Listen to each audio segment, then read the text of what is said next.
同樣係女人，但係有啲女人咧一路行嚟啊，遇事咧總係有人咧落於咗佢嘅。因為一個有福氣嘅女人咧，往往佔有5個特徵嘅，又睇下你佔咗幾多個。第一個咧係特別愛笑啊，咁中意笑咧唔係單純嘅樂觀，而係佢心裏邊有光。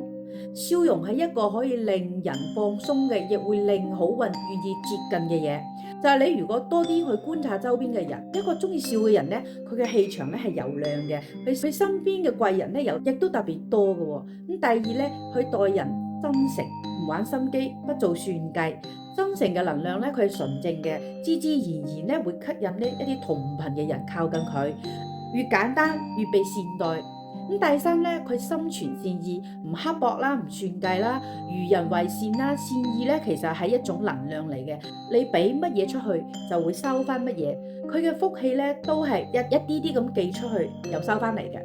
咁第四咧，呢一種女人咧，佢唔內耗啊，佢情緒咧嚟得快，去得都快嘅。佢唔將內耗咧留喺心裏邊，小事可能氹一氹就過去啦。佢心軟有彈性，咁嘅人咧，佢天生咧就會少病少災少糾纏。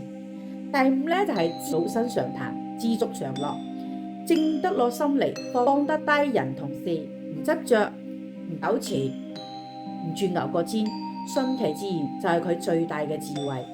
咁嘅人咧，命運咧會越行越順。所以你睇下呢5點，你佔咗幾多條？